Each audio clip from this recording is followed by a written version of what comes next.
Bonjour à tous et bienvenue dans iGeekna consacré à la saison 7 de The Walking Dead.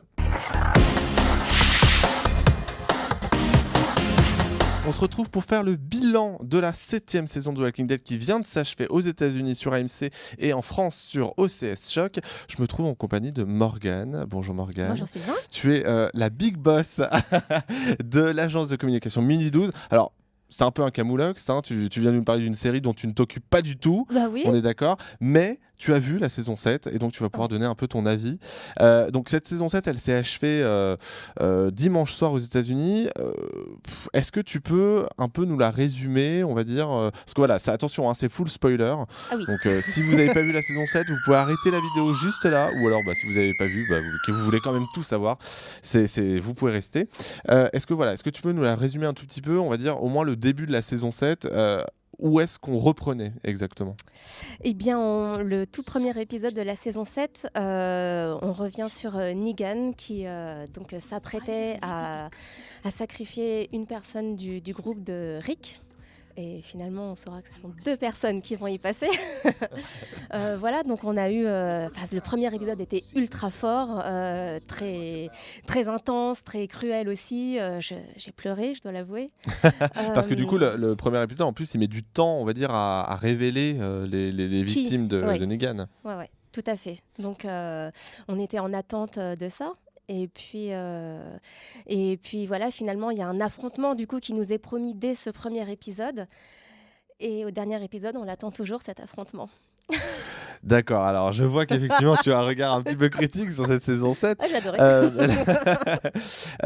Donc tu parlais effectivement de Negan qui c'est le grand ennemi de cette 7e saison, même on va dire le personnage principal quand même, parce qu'il prend une telle place dans la saison 7 que ça parfois d'ailleurs en devient problématique. Globalement, qu'est-ce que tu en as pensé ? Est-ce qu'on avait raison de mettre autant d'espoir dans ce personnage au tout début de la saison ? Alors, oui et non, parce qu'il est ultra fort, il a une cruauté, mais en même temps une intelligence dans la gestion de ces gens, de la situation, etc. Il est génial, je l'adore. Néanmoins, il a été extrêmement redondant. J'ai trouvé le personnage, les dialogues, tout ça, ça a été... c'est du vu.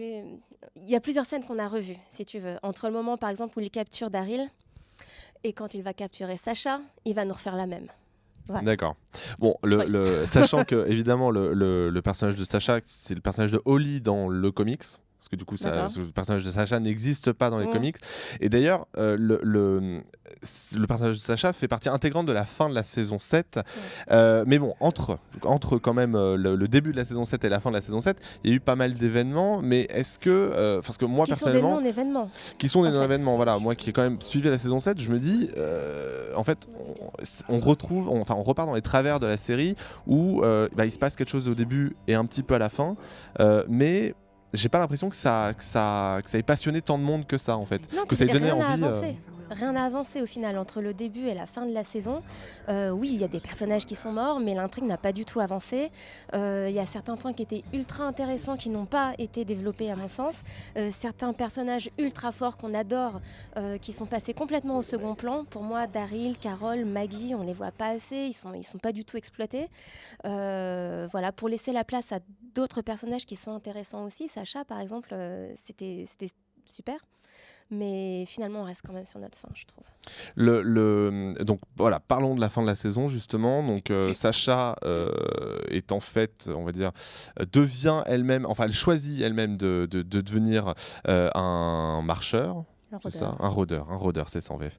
Un rôdeur, justement pour agresser Negan à la base, mais bon, c'est pas Negan qui est agressé, mais un de ses sous-fifres. Dans le comics, pour info d'ailleurs, pour l'anecdote, ce personnage, Holly, en fait, est envoyé par Negan. C'est Negan qui est responsable de sa transformation et qui l'envoie dans le groupe de Rick. Voilà, c'est en fait, du coup, c'est ça qui va être intéressant, c'est que là, la série prend véritablement sa première énorme décision qui tranche complètement avec le comics. Donc, il faudra voir effectivement si la saison 8 va continuer dans ce sens-là. Globalement, voilà, cette saison, est-ce que cette fin de saison, avec la mort de Sacha, t'as surpris ou en tout cas, tu as quand même apprécié cette fin de saison ?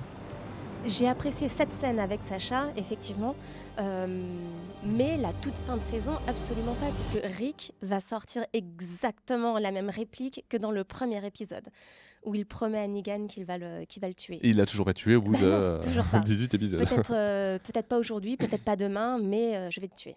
Voilà. D'accord, oui, donc effectivement, Donc, oui, on ça a manque. attendu un an et on n'y est toujours pas, quoi. Et cet affrontement qui devrait être dantesque, forcément, puisque ce sont deux personnages ultra forts, toute la saison est censée nous le préparer. Rick et son camp vont essayer de trouver des alliances, donc tantôt à la colline, tantôt à la décharge, tantôt le clan des femmes, par exemple. Et finalement, il se passe rien. Et une petite surprise, si, dans le dernier épisode, voilà, il y a une petite surprise avec le clan de la décharge, avec Jadis. Effectivement. Voilà. Mais en fait, qu'est-ce que tu peux espérer déjà, est-ce que tu vas regarder la saison 8 ? Bien sûr. Bon, forcément. Mais justement, qu'est-ce que tu espères de cette saison 8, justement ? La bagarre. J'aime la bagarre. Uniquement de la bagarre. Non, mais cette bagarre qu'on attend pendant toute la saison 7. Enfin, voir ce qui va se passer et puis quels autres personnages vont ressortir. Mais en voyant qu'ils répètent un peu toujours le même schéma, en plus en saison 7, est-ce que au bout d'un moment, t'en as pas marre ? Enfin, c'est pas toujours la même chose, The Walking Dead ? Pas nécessairement. C'est inégal, effectivement. Les saisons sont très inégales, je trouve. Mais ils arrivent souvent à nous trouver des personnages qui vont être super. Le roi Ézéchiel. Oui, je crois que c'est ça, oui. Voilà. Avec son tigre. Il est génial. Il est génial, lui. De faire des tirades bibliques, etc. Oui, je trouve qu'il a un potentiel. Alors, voilà, il a un potentiel, charisme. mais il est finalement peu mis en avant dans cette saison. Oui, et peut-être qu'il pourrait l'être. Forcément, quand on voit l'importance qu'il prend dans le dernier épisode où il va venir, c'est lui qui va sauver la situation. C'est un peu dommage de devoir attendre toute une saison pour qu'il prenne enfin de l'importance. Ah oui, on est d'accord. Donc c'est un peu voilà. Ouais. Bon, c'est un peu. Alors globalement, est-ce que quand même tu as apprécié cette saison 7 ? Non. Non ? Ah oui. Non, c'était rédhibitoire comme ça d'un coup. Non, mais en fait, je me suis endormie à plusieurs reprises parce qu'il se passait rien. Non, c'était un petit peu dur. C'était un petit peu long. Il y a cette attente et qui n'est jamais assouvie au final. Et encore une fois, cette déception de voir certains personnages phares qu'on adore, qui ne sont pas du tout exploités. C'est vraiment dommage. Bon, en tout cas, si vous de votre côté, vous avez pu voir cette saison 7 et que vous avez un avis, n'hésitez pas à le donner sous cette vidéo, dans les commentaires ou sur les réseaux sociaux IGN-FRA pour Twitter. Nous, de toute façon, on se retrouve pour la saison 8 l'année prochaine. J'espère que tu nous diras si tu t'es endormi encore pour la saison 8. La saison 8 qui sort a priori cet automne, comme d'habitude. En attendant, il y a Fear the Walking Dead à partir de juin. On se retrouve, je pense, pour d'autres avis sur des séries sur IGN France. Salut à tous. Salut.